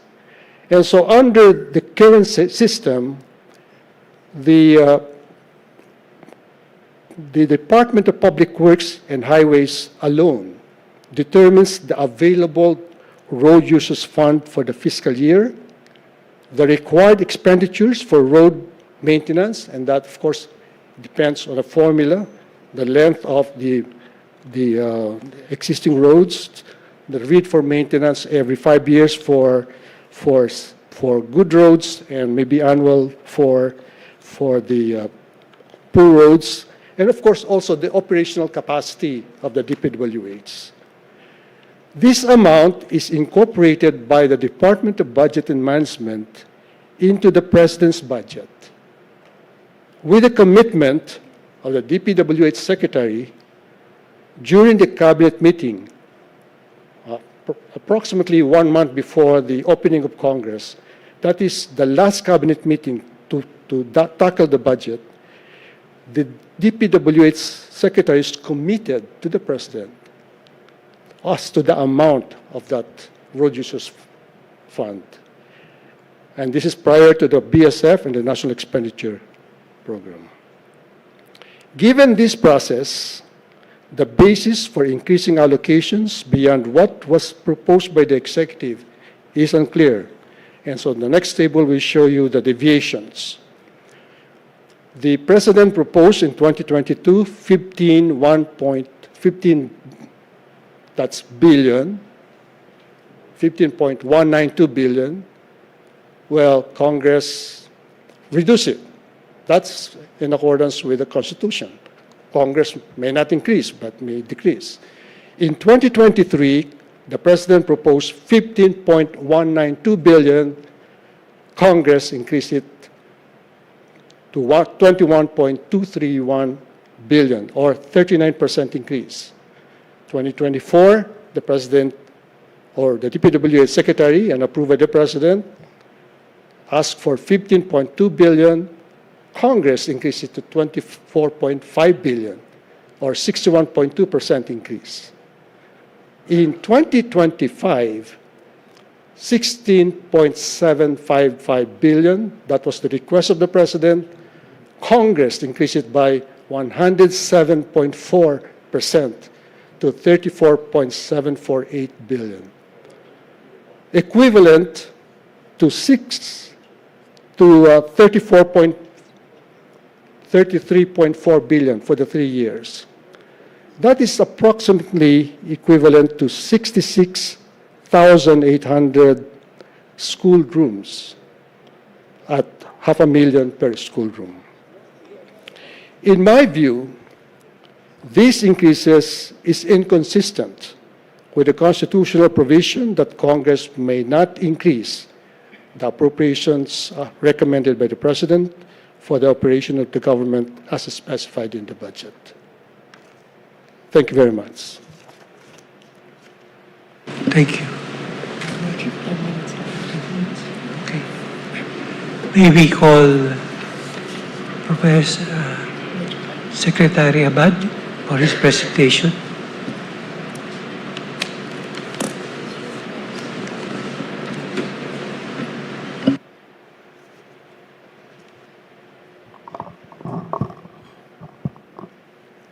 The Honorable Chief Justice, Senior Associate Justice, Associate Justices, good morning.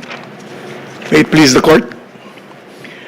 The question before this Honorable Court do not concern merely the validity of particular provisions in an appropriation law.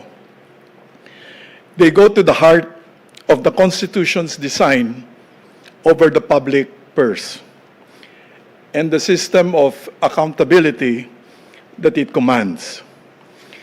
The 1987 Constitution, at its core, is an accountability constitution.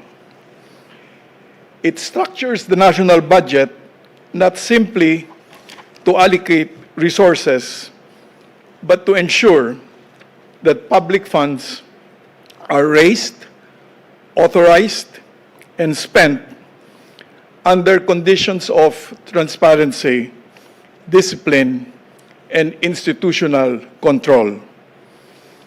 At the center of that structure is a fundamental requirement that the national budget must be a financed fiscal program.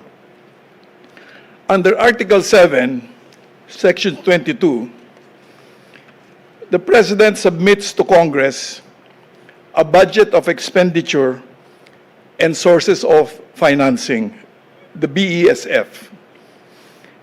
The submission is not a formality. It is the constitutional anchor of the appropriation process. It reflects a basic but indispensable principle that expenditures must correspond to identified and available sources of financing. This structure is reinforced by a further constitutional restraint, the budget ceiling. Congress may not increase total appropriations beyond what the President has proposed. Taken together, these requirements ensure that the budget is not an open-ended wish list, but a coherent fiscal program grounded in reality. The constitutional process is thus carefully sequenced. First, the executive formulates a finance fiscal program. Second, Congress exercises the power of the purse within that program. Third, the executive implements the budget as enacted. The sequence, Your Honors, is not procedural convenience. It is a constitutional safeguard designed to preserve both fiscal discipline and institutional accountability. And program appropriations must be understood within this constitutional structure. In practice, the Philippine fiscal system operates under persistent deficit conditions.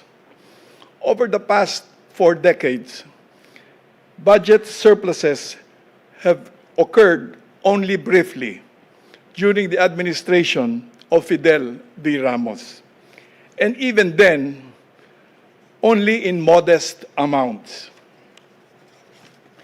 More importantly, Your Honors, revenue targets have been exceeded in only a handful of years.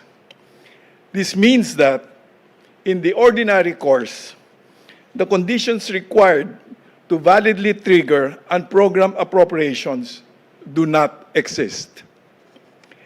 As this court made clear to Arroyo versus Aquino III, excess revenue, quote unquote, must be determined holistically based on total revenues relative to total projections in the BESF, not on isolated gains from particular sources.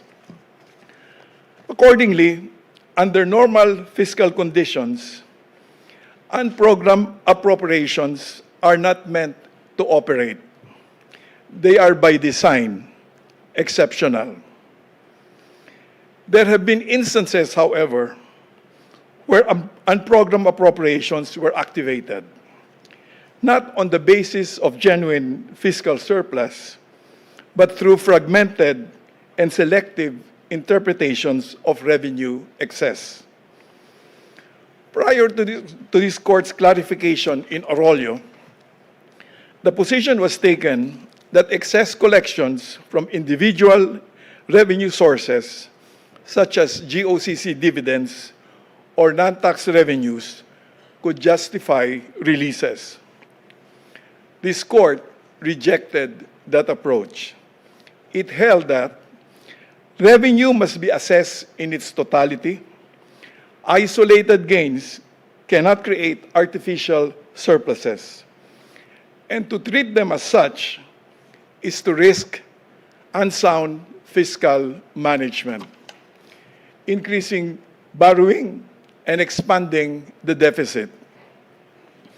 Subsequent rulings, including Pimentel III versus House of Representatives, further clarified that funds earmarked by law do not constitute disposable revenue.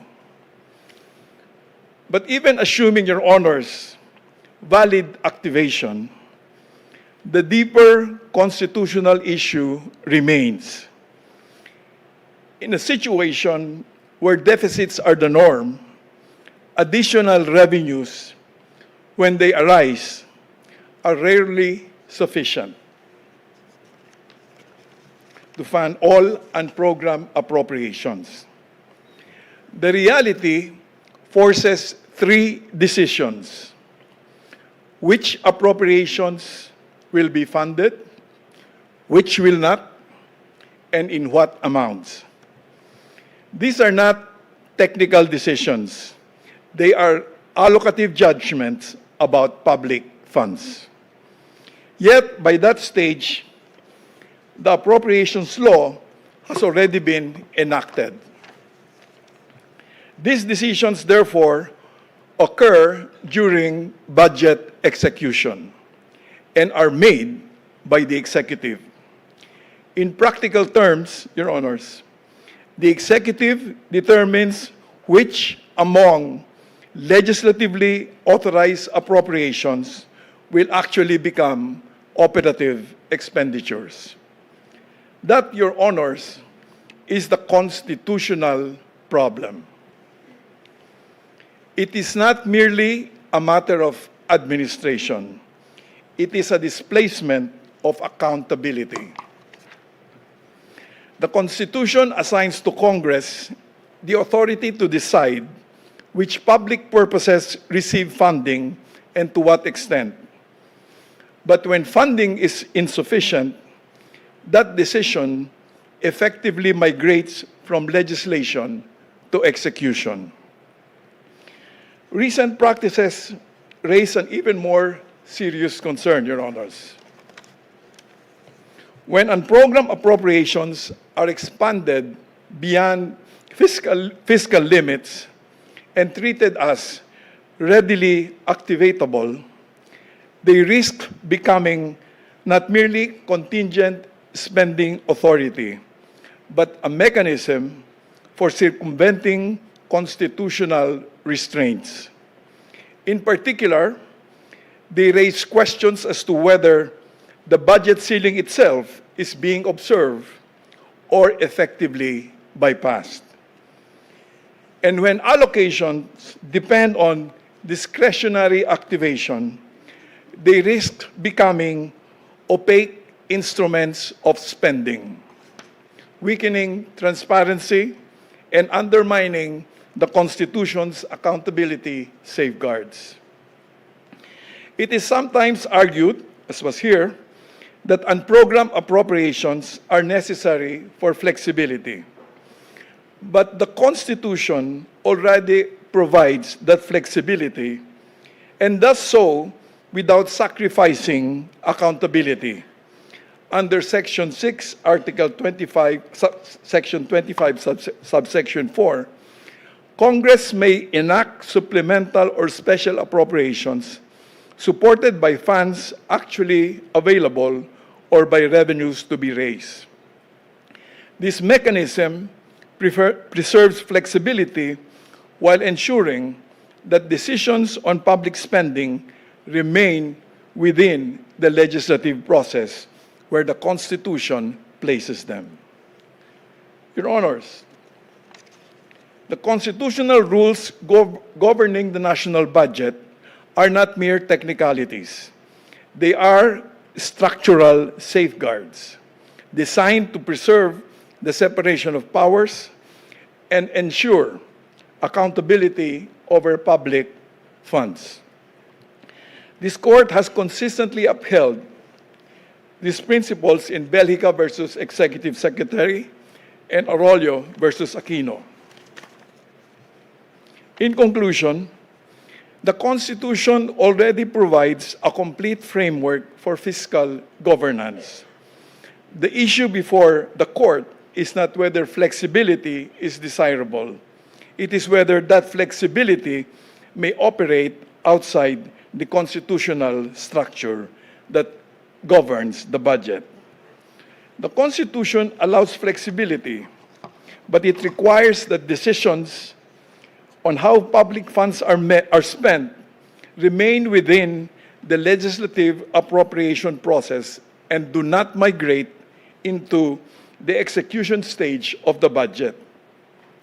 To allow otherwise is not merely to relax a rule, it is to reconfigure the allocation of power over the public purse. And that, Your Honors, is a constitutional question of the highest order. Thank you. Thank you, Secretary Abad. Considering it's 5 minutes after 12, the session is suspended to resume at 1:30.